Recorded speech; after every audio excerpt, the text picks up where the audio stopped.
Hello guys, welcome back to audio book 7 of class 12 biology chapter number 8 human health and disease।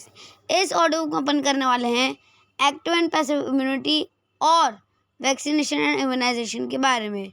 ठीक है, तो इसके पहले मैंने जो है तो अक्वायर्ड और इननेट इम्यूनिटी बता दी थी और उसमें मैंने एक सीन भी डाला था।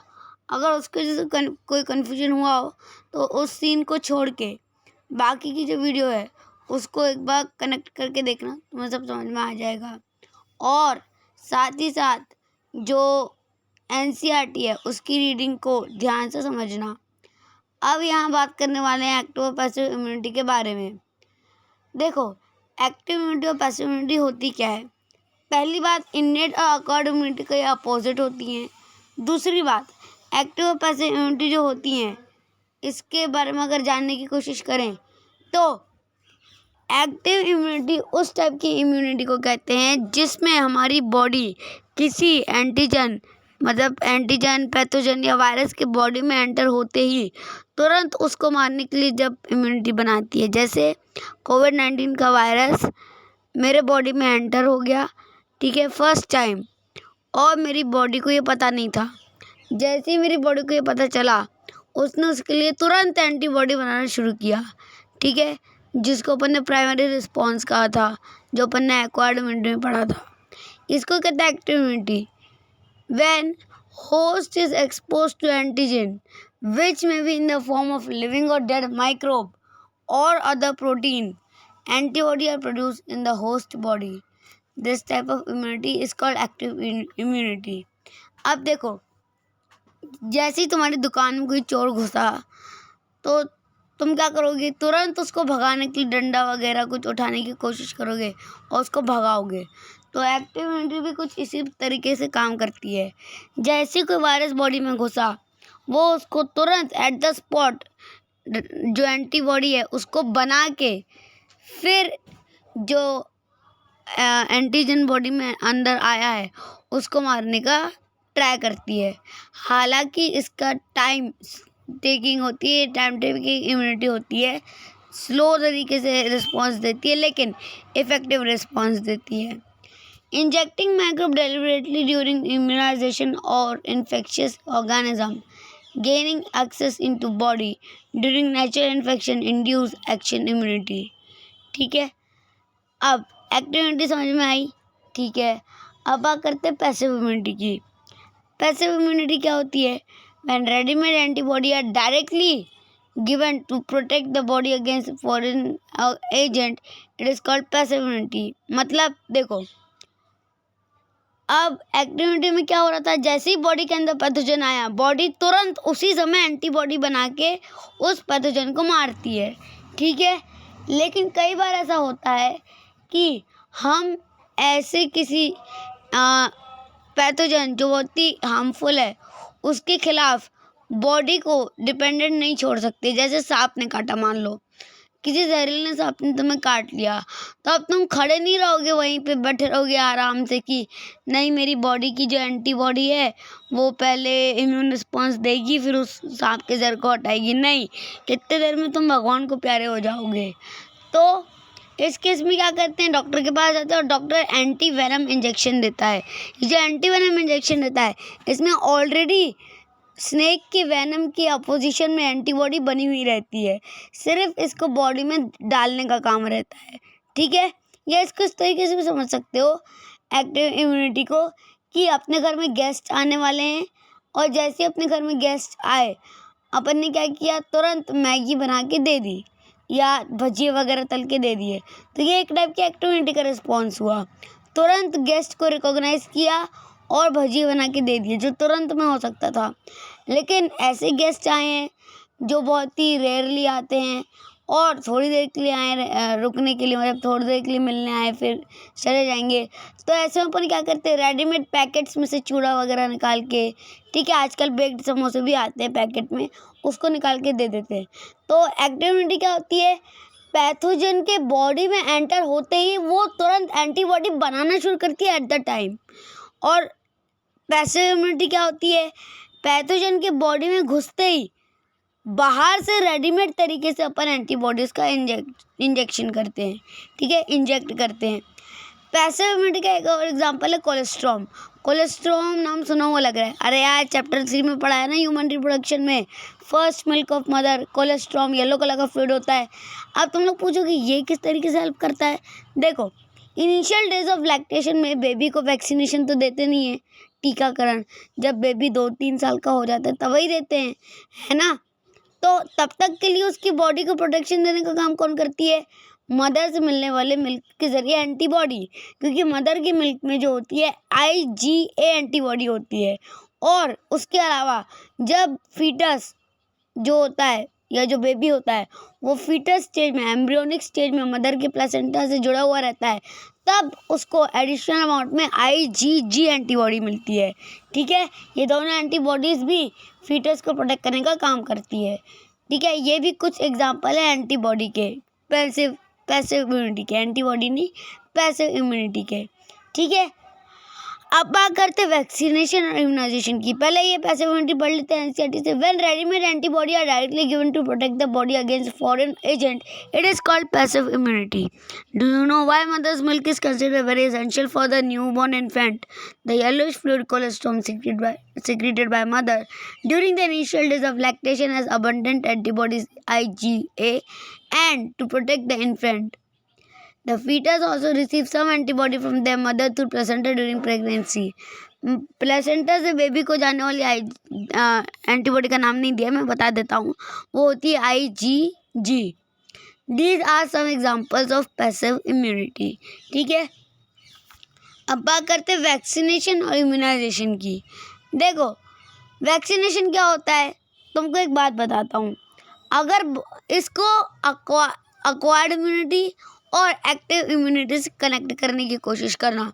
एक्टिव इम्यूनिटी में क्या हो रहा था, बॉडी में तुरंत कोई कोविड-19 का वायरस आया और वो उस वायरस ने तुम्हारे बॉडी को हार्म पहुंचाना शुरू कर दिया। अब वो वायरस पहली बार आया था बॉडी में, तो बॉडी को उसके खिलाफ रिस्पॉन्स देने में टाइम लग गया। वैक्सीनेशन में क्या करते हैं हम, वैक्सीनेशन में हम एक मेमोरी की प्रिंसिपल का यूज़ करते हैं, जो अपन ने एक्वायर्ड इम्यूनिटी में पढ़ा था ना कि मेमोरी बेस्ड इम्यूनिटी होती है। यानी कि चोर पहली बार आया तो अपन कुछ नहीं कर पाते, लेकिन दूसरी बार आया तो अपन उसको डंडे से मार के भगाते हैं, सिक्योरिटी गार्ड रखते हैं, पुलिस वगैरह को बता के रखते हैं।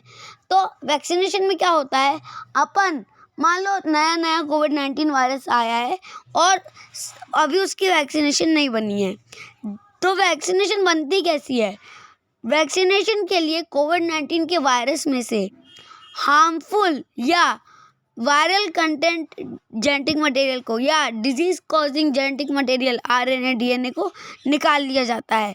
अब ये जो वायरस होता है ये लिविंग या डेड फॉर्म में, जो कि इनफेक्टिव होता है, ये कोई भी बॉडी पे अपना इफेक्ट नहीं डाल सकता। इस तरीके के वायरस को कुछ मेडिसिन के साथ मिला के बॉडी के अंदर इंजेक्ट कर दिया जाता है।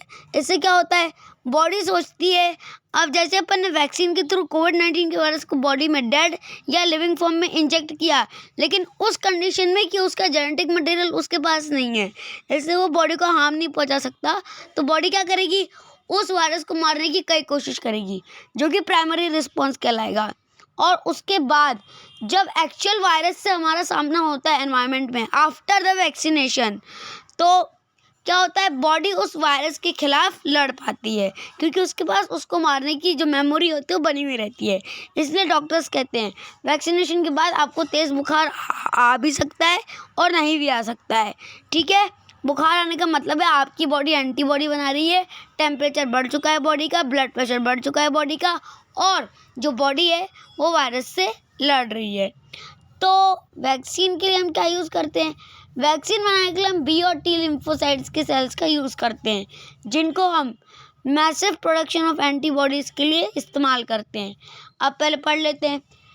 Principle of immunization or vaccination is based on the property of memory of the immune system. In vaccination, preparation of antigen protein of pathogen or inactivated weakened pathogen are introduced into the body.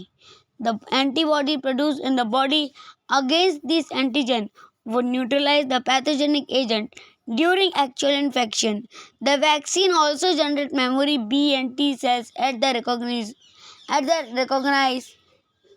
and overwhelm The invaders with a massive production of antibody. If a person is infected with some deadly microbe to which quick immune response is required, as in tetanus, we need to directly inject the preformed antibody or antitoxin, a preparation containing antibody to the toxin. Even in case of snake bites, injection which is given to patients contain performed antibody against the snake venom. This type of immunization is called passive immunization और vaccination जो होता है वो एक type का passive immunization होता है. Recombinant DNA technology has allowed the production of antigenic polypeptide of pathogen in bacteria or yeast. Vaccine produced using this approach allow large-scale production and hence greater availability for immunization. Example, hepatitis B vaccine produced from yeast. ठीक है, अभी recombinant DNA technology क्या है इसके बारे में जानना है तो जो वीडियो में मैंने वो वाला डाला है ना, बायोटेक्नोलॉजी प्रिंसिपल एंड प्रोसेसेस, उसका लेक्चर देख के आओ जो वीडियो फॉर्मेट में डाला है, क्योंकि ऑडियो बुक अभी उसकी डली नहीं है. ठीक है, तो उसको जाके देख के आना, तुमको क्लियर हो जाएगा. तो इसी के साथ अपना audio book 7 active immunity, passive immunity, vaccination and immunization खत्म होता है. मिलते हैं ऑडियो बुक 8 में with a new topic that is allergy and auto immunity.